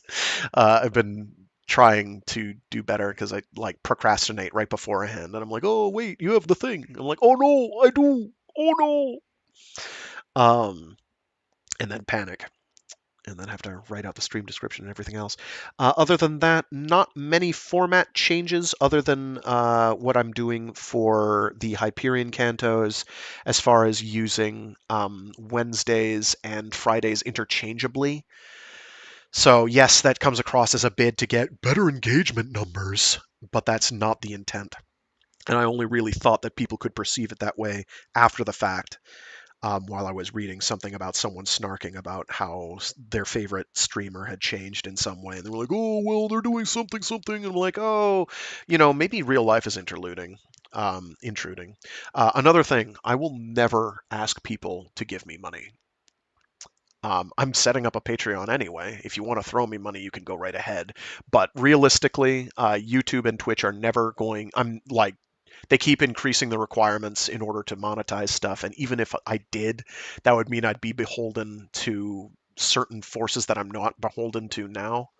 I think Twitch demands a certain degree of exclusivity, which I wouldn't be okay with. If anybody tunes in via Twitch, all my stuff's on YouTube, so you can watch it after the fact there.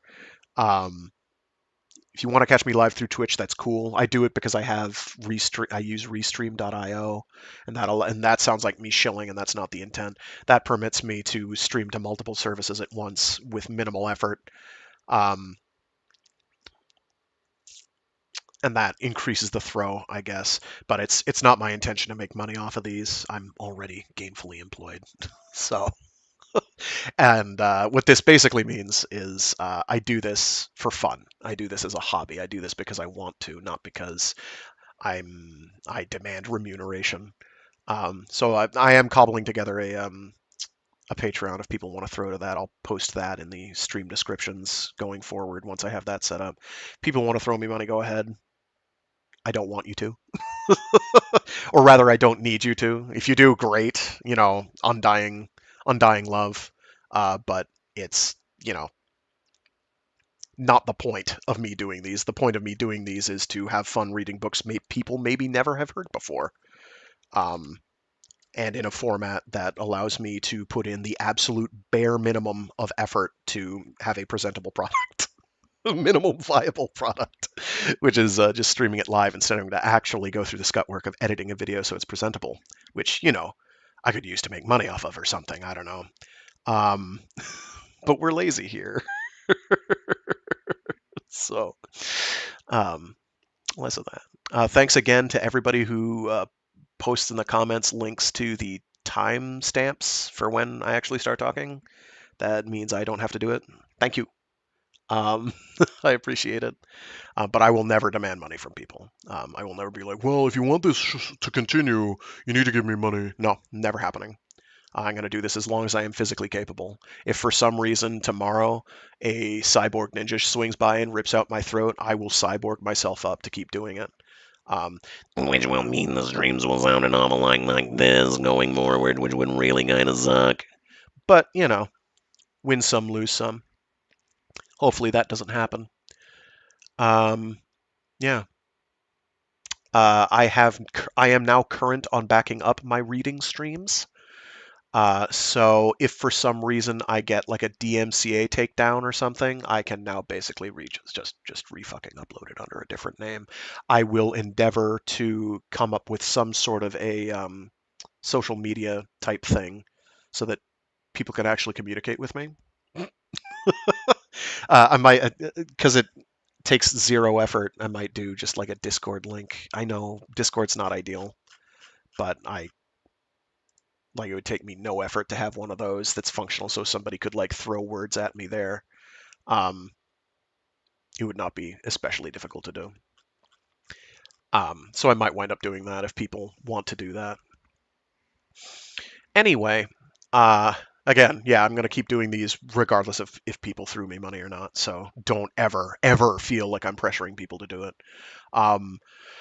I can't say that I wouldn't be persuaded to prioritize something somebody who gave me money wanted to have read aloud, if that makes any sense. That was word salad.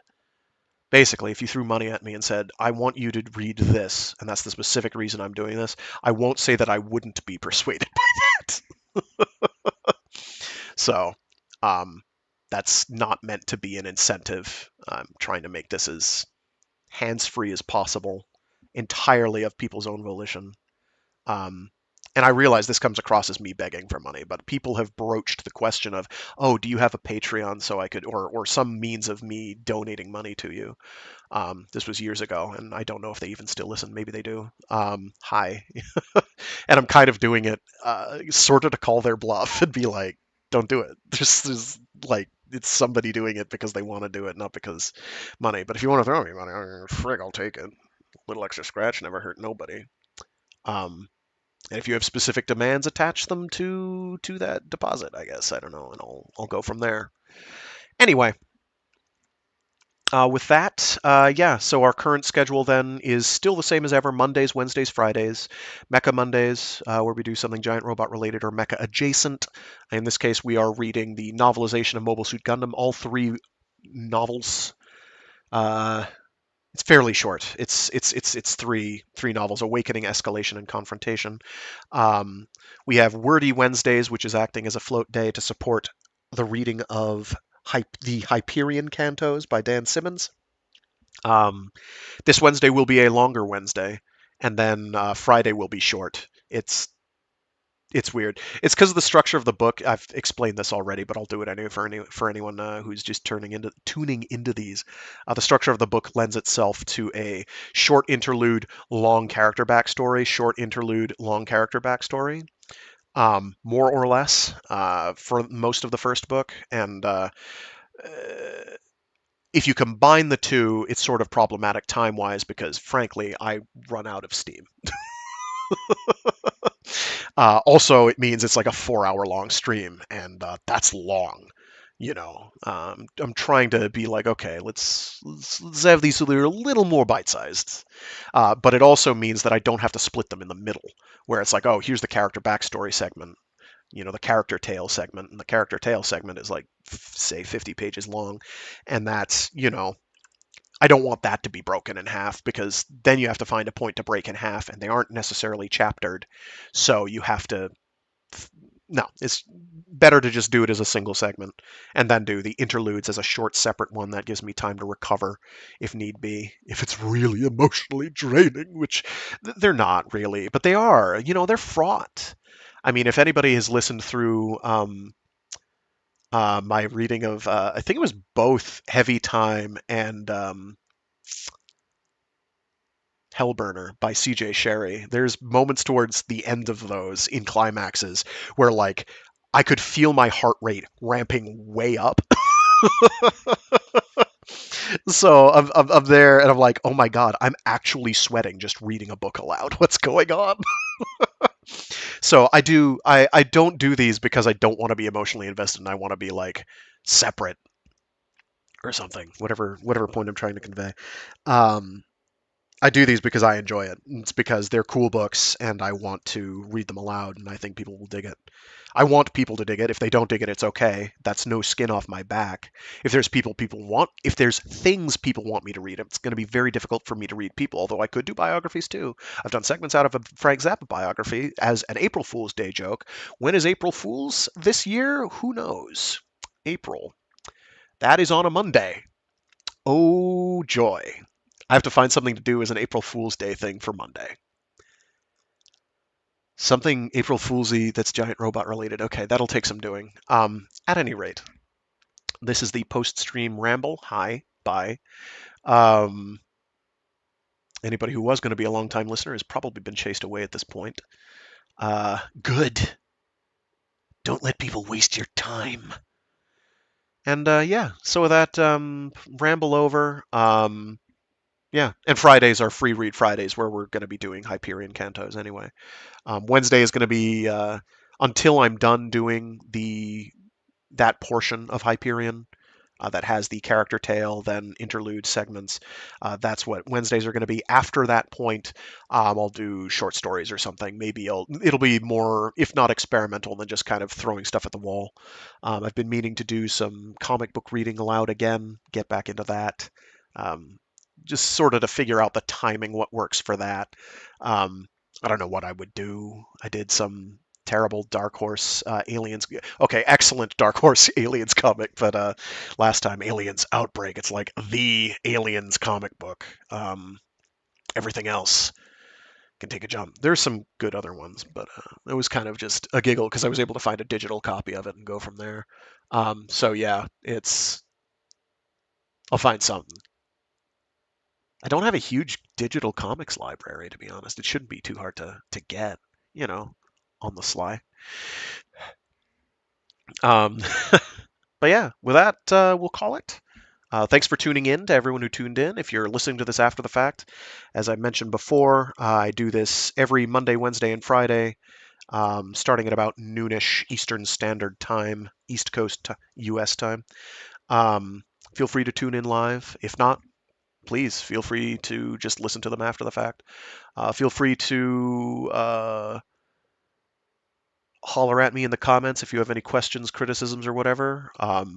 I don't mind being criticized, even though I have a very sensitive little ego. It's a tiny little ego. Tiny little ego. Don't hurt his feelings. But do whatever. If you've got to lambast me, whatever makes you feel better. Um, no skin off my back, really. Uh, if it's something I can change, gosh darn it, I will. Unless it takes, actual effort, in which case, I don't know, maybe not. Sorry. I'm not trying to say I'm a lazy, slothful bum, but sometimes I think I might be. I worry, I worry about such things. And then I get distracted. But yeah, other than that, Happy New Year and stuff. I meant to say that at the beginning of the stream. I think I did in the stream description. I don't think I mentioned it. Sorry. Happy New Year. Yeah, I know, right? 2024. That's like three, two prime numbers, a non-number, and like a four. That's wild. Those are like numbers, man. They add up to possibly eight. Um, anyway, so yeah, Happy New Year and stuff.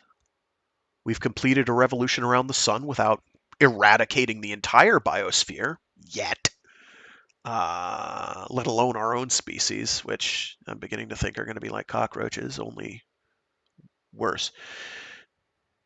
I don't have a particular aversion to cockroaches. I think they're actually kind of cool in some ways, vaguely fascinating. Um, just in the general sense that all insects are kind of fascinating. Most arthropods are fascinating. Anyway, digression aside, Happy New Year. Um, I don't know. Stay safe, stay sane, and be decent to each other. As always, if you've got any New Year's resolutions, cool. I hope you can stick to that, and I hope it makes you feel warm and fuzzy and feel good about yourself. For my bit, um, I set the bar low. So we'll probably just keep doing this. I guess my New Year's resolution was one I made already, which was we're going to convert the stream, at least for one full year, to all reading every single stream. So I don't know like I'm not doing that with any, even though those are the streams that get the most headway in terms of people or viewership numbers. That's not why I'm doing it. I'm doing it more because I just kind of want to see. I'm throwing it at the wall. I figure, for a year that wouldn't be too hard. He says.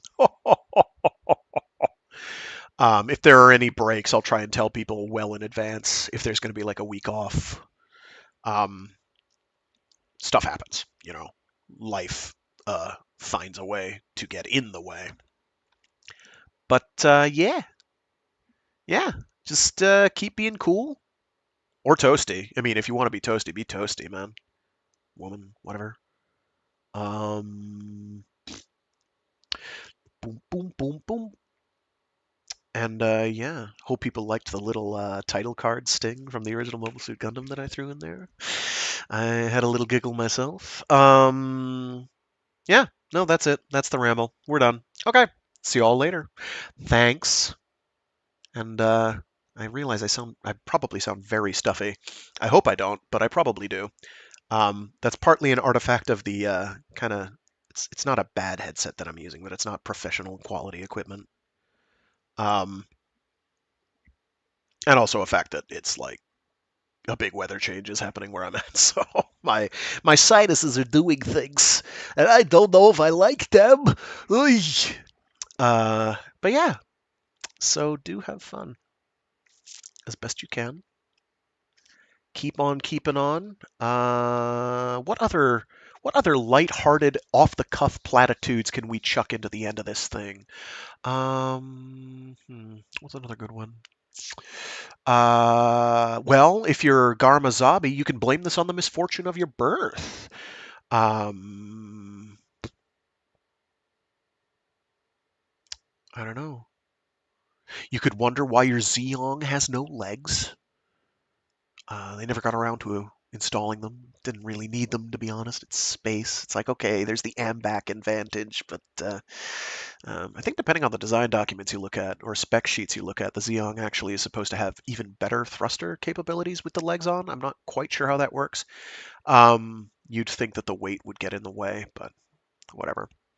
Like I said at the beginning of the stream, the spec sheets for stuff in the universe, well, anything Gundam, honestly, is just made up nonsense. There's a point where you have to be like, well, take some consensus as best you can and hope that that seems reasonable, but there's a lot of it that's just complete shuck and jive. It's like, and when you get into like current era where Bandai is like throwing out new super secret one-off prototype squads that aren't one-offs but are prototype squads of one-offs, that all are supposed to have happened in like the 1 year war for no reason. Yeah, it becomes pretty dumb. It gets pretty dumb. I have I have no end of beef with Bandai as an organization. Trust me, there's no love lost between me and the Bandai. In fact, they're probably going to ding me for using the title card sting, and if they do, good for them. We'll deal with it. I have rambled now for at least 10 minutes. I am sorry. I'm going to let you all go. Have fun. More giant robots on Mecha Mondays. That's what we do. Yeah. Yep. Okay. See you all later. Bye. I'm really bad at these ending things. I just don't really know what to do beyond